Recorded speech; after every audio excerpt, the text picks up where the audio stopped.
People, Joel Benjamin 528 here, bringing you another one. Don't do as they say, do as they do. Bitcoin might crash under $10,000. Now, let's get into it, man.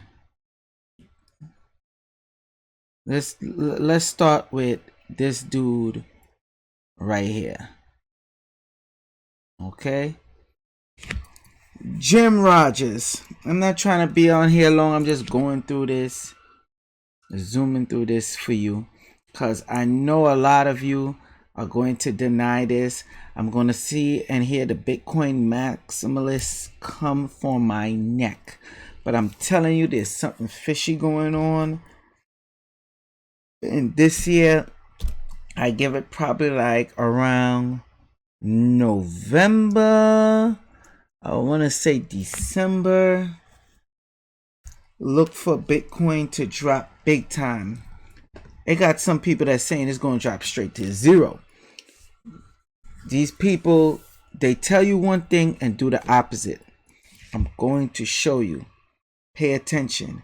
Anybody that's teaching you all this about cryptocurrency and all that, and they're not mentioning these big names and what's going on with Bitcoin, watch them take what they say with a grain of salt and run the other way.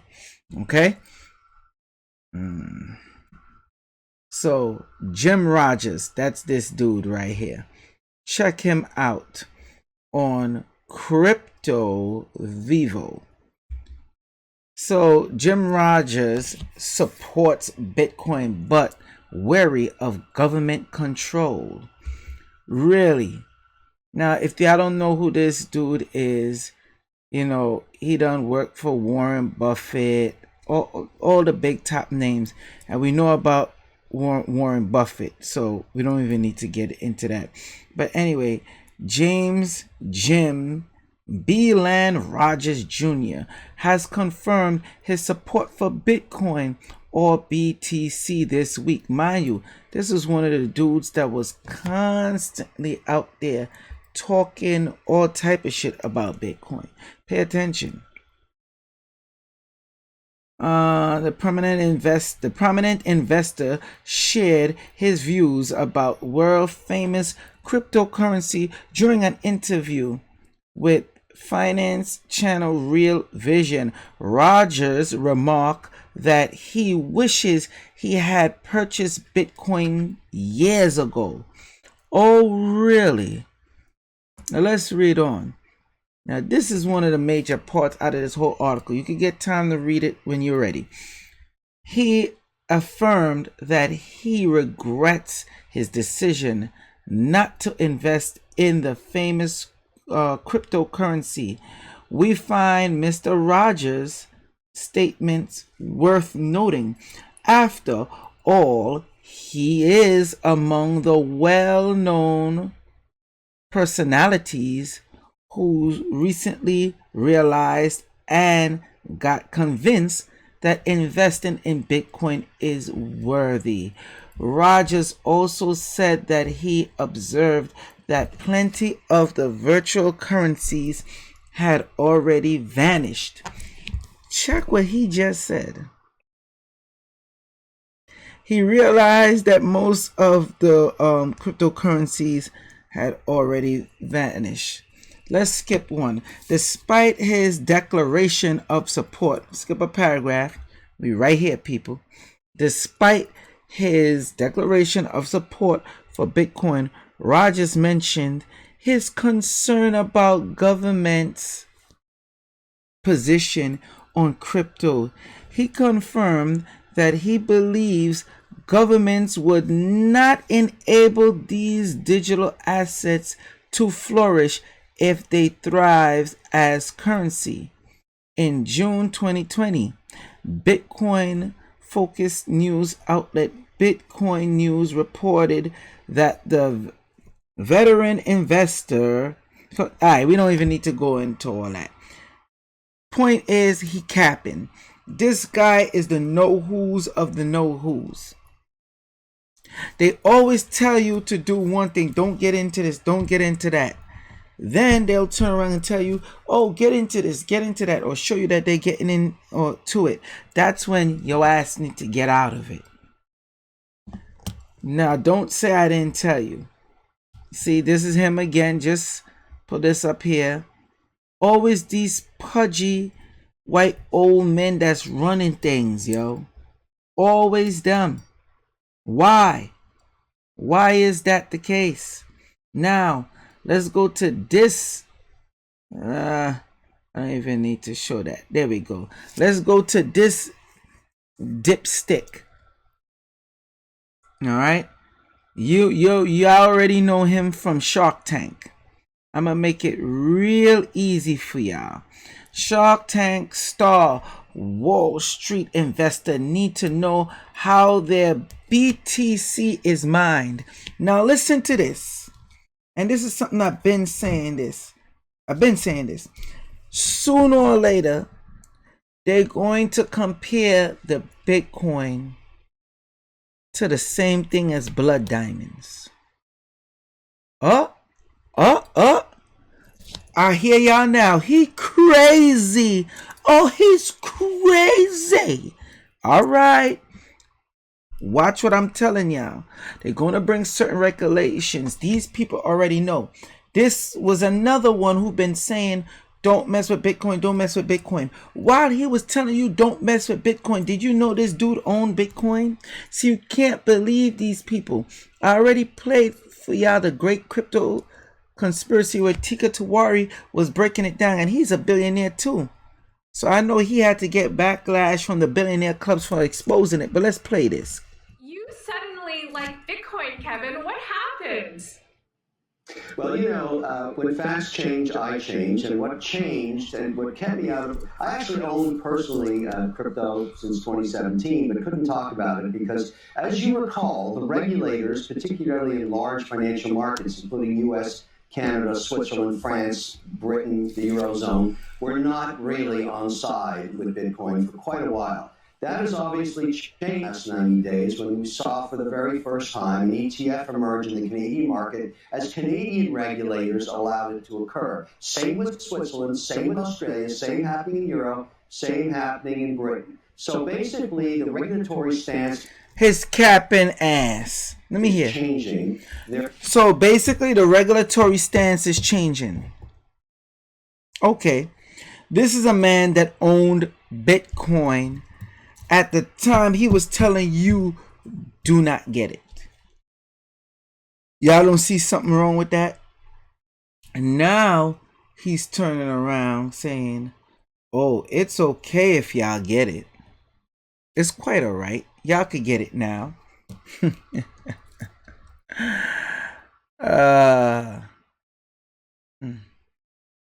I swear you can't make this up. You really can't make it up. You can't make it up at all. But let me skip. I want to skip to a different part. Check this out. This is how they're going to get you. They're going to pump it up and they're going to dump it. I promise you that is going to happen. Check this out, people. Okay?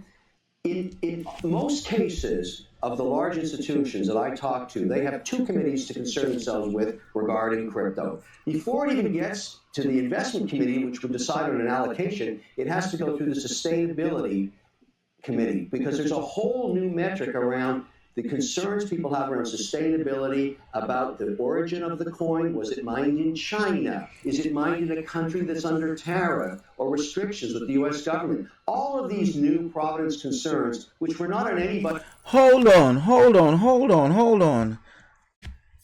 They want to find out, was it mined in China or countries under tariff? I thought Bitcoin is not trackable. You can't track it. There's no way to source it. See, this is where I gotta ask y'all a question.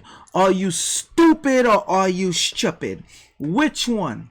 Take your pick, because anyone you pick is going to be the same. Bitcoin is traceable. Do not make nobody tell you different. Of course it's traceable if it have something called proof of work. In order to know proof of work, you have to get the standpoint and the, how you say, the destination point of where it started. Huh? Y'all don't get that yet? Are you serious? So soon, depending on what Bitcoin you have, they might try to pull the plug on your Bitcoin and say, no, these are unregistered Bitcoins. Just like how they look to do with blood diamonds. Think it can't happen until it happened. The people that have diamonds and it happened to them, oh, I sure they thought it couldn't happen until it happened. So, let's continue, shall we? Everybody's mind when crypto was simply the purveyor of the hedge fund or the retail investor. Now it has to have a new standard. And now that standard is, where did it come from? How was it mined? Was it mined sustainably? How do I know I'm not supporting mining in a country where human rights are abused? Like, how do I know I'm not mining in a country as human? Doesn't this sound familiar, people? This don't sound like the whole blood diamond theme to you? China. All of these issues are at the fore at the institutional client. So what I'm doing, because I'm very concerned that I know where my coin came from, is I'm starting to invest in miners themselves so that I can have a portion of their output and know that my coin is clean. My coin was mined sustainably. Everything I have fits around those institutional concerns. The man said he already invested in Bitcoin mining. Mind you, he just told you just a while ago on the whole thing with the energy. Is it clean? What it picks up on? He's okay with that as long as it's mining in a place where they don't have these Asians in a house super damn hot and they have to live there and stay there on the regular to control the little CPUs and all that. But they're basically enslaving them, by the way. I could show you videos of that too. I sure got people that's deep into Bitcoin that will never show you that. People, they're going to pull the rug out from under you. And when they do that, you'll start seeing Bitcoin going down to zero. By then, they would already jump out. They're having these actors, these stars, and everybody to tell you, get up on Bitcoin. Please, people, don't fall for it. Brand new problem or a mountain decline in the case of cryptocurrencies. So that's it. Big capping ass. So now let's see how they control this. Been controlling this for the longest. When they were telling you not to buy, they were buying. When they tell you to buy, that's because they're looking to pump it up. And you run and you buy, especially at the high end, and then they pull the rugs from up under you. A lot of y'all coming out here all of a sudden want to talk about cryptocurrency, and you wasn't talking about it before. And you leading people down the wrong path. But hey, what the hell do I know? On September 12th, Jamie Dimon says Bitcoin is a fraud. He says he'll fire any one of his traders buying Bitcoin. Bitcoin drops 24%. When Jamie Dimon speaks, people listen. So that weekend, we found out that the largest buyer of a Bitcoin fund that's in Europe that buys physical Bitcoin, right? The largest buyer was Morgan Stanley and JP Morgan. And that's not illegal. He says it's a fraud. It says he'll fire anyone that buys it. Yes. And at the same time, his company is buying it. His company is buying it. So, now, I played this video for y'all before. You know what? Let me let it play all the way through. Oh, it's just, so unethical. Right. Okay, George Soros. George Soros, in January 24th, yeah, I know who George Soros is. Calls Bitcoin a bubble, says Bitcoin is the worst, the worst investment in the world. Don't buy Bitcoin. Don't buy Bitcoin. Basically throws gasoline on the fire at this point. And then what do we find out? So he says bubble here. It drops 44%. Right. And then here in April, 2 months later, guess what we find out? Yeah. His $26 billion family office has approval to buy cryptocurrency. Right. And we only knew about it publicly here. And yeah. this is the kind of thing that George Soros is famous for this, talking the sterling down. Yeah. And what did he do? He stole the pensions of all the little people. Yeah, $1 billion. Yeah.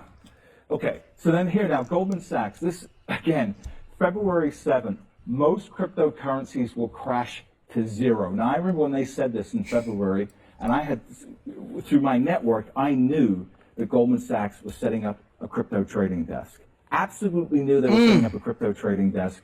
And I then, remember you telling me that. right, and then, of course, they were denying it. No, we're not. No, we're not. No, we're not. Price falls down 27%. And then what do we find out? We find out here, they say BTC 0. And then we find out just before May, new trading desk. Not only that, they put $400 million to buy a cryptocurrency trading platform. Again, people, don't do as they do. Don't do as they say. Do as they do. Now, this guy I'm about to play is one of the former CEOs, from PayPal. Check this out. Listen what he said. Maybe this is why he's the former CEO. Because of what he know. And he didn't want to ride the waves. This was in 2018 as well. That last clip I showed you was with Tika Tawari. Check this out.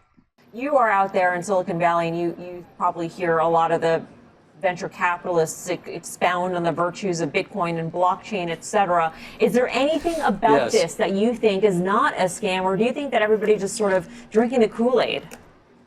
Well, yeah, so there's a lot that's not a scam, but yes, everyone's drinking the Kool-Aid. I think, just a couple of days ago, somebody relatively prominent said Bitcoin is bigger than the internet, bigger than the Industrial Revolution.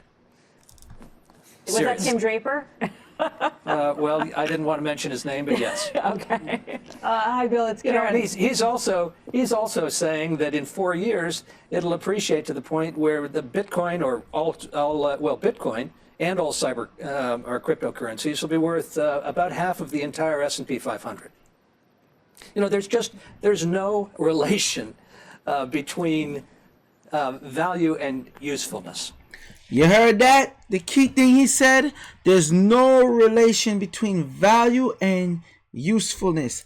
Bitcoin does not have a use case. Now, don't make any type of mistake about it. This was done in 2018. Tim Draper, how did he know or to say that the whole Bitcoin thing will be this much? They're creating the system. You are foolish if you don't think that this crypto is ran by a global elite. But I'm jumping the gun. They're going to build it up and crash it. First of all, too volatile. Have no proper use case. None. Top 5 Bitcoin investors. Let's see. This was done in the date of June 14th, 2020. Let's see at the time. As we know, Barry Silbert, remember these names, people, is the founder and chief executive officer of Digital Currency Group. Pay attention to these names. I am literally giving you the source. Who else? Where we at? Dan Moorhead, the founder, CEO, and chief investment officer of Bantara Capital.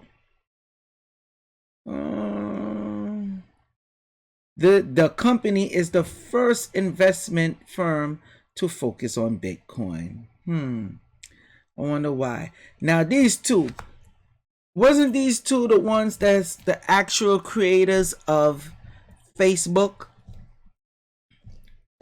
And they sued, that slimy looking dude. Forgot his name. That owns Facebook now. Okay? Damn, that's crazy how I just draw a blank. But anyway, they took their money and they did big things in Bitcoin. All right? They're saying in 2020, the amount of Bitcoin that they had was worth $950 million. They're the ones who also started up the Gemini exchange. And they're getting big into the non-fungible tokens. Michael Novogratz. Ain't no way in the hell you telling me you dealt with Bitcoin or any cryptocurrency and you haven't heard that name before.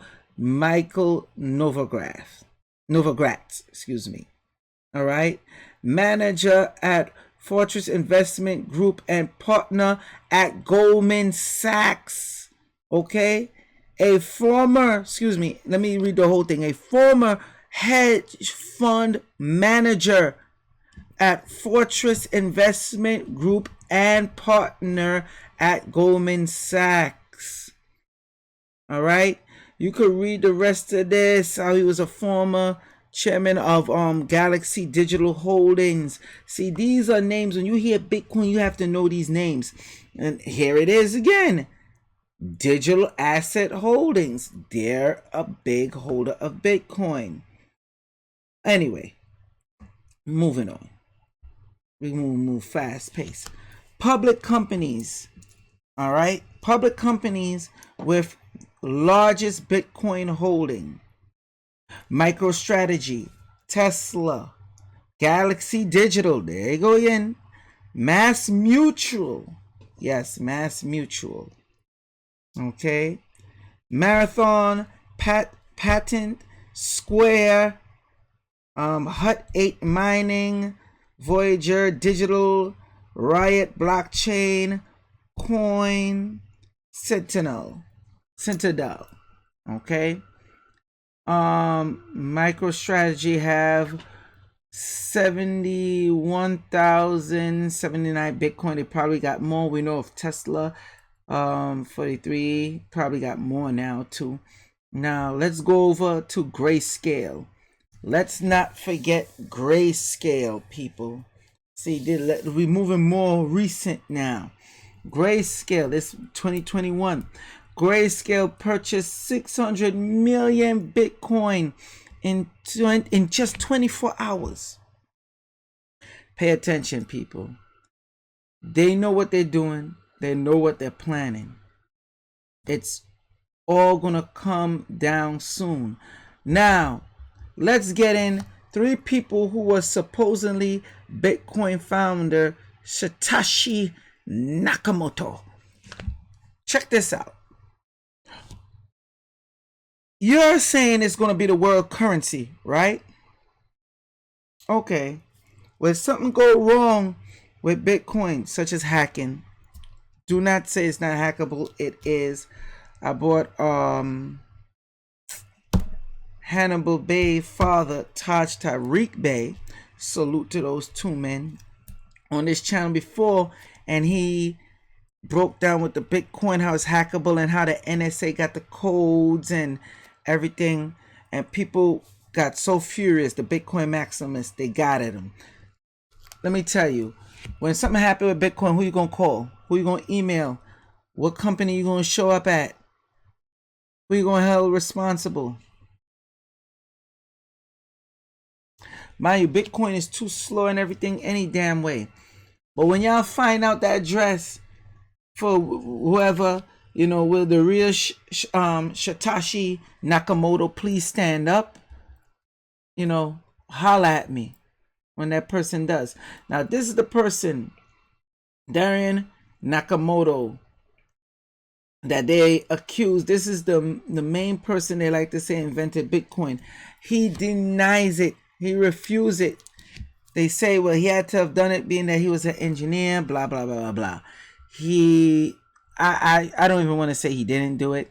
He probably did and made it for this world system.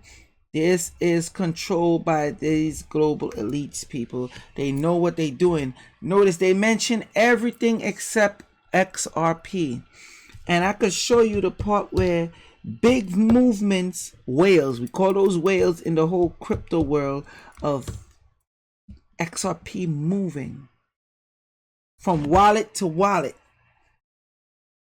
What's going on with that picture?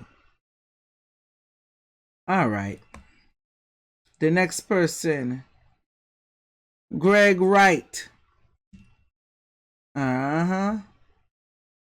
Nick Zambo. Hope I pronounced his name right. Those three people are the main ones they always try to say that is the ones that are behind Bitcoin. Now, how true that is, I don't know. I can't tell you. But what I do know is the elites have a hand in this. Okay? If you think the elite don't have a hand in this, you're either stupid or you're stupid. Pay attention to what these people are doing. All the people that's saying they wasn't part of it, don't get into it, you come to find out they already had it. Now they pumping it up, telling you to jump in it. Hiring all these celebrities and whatnot. Hey, that's it for me. I'm just giving you the information. Salute to the international audience. Salute to the domestic. Do not shoot the messenger. Peace.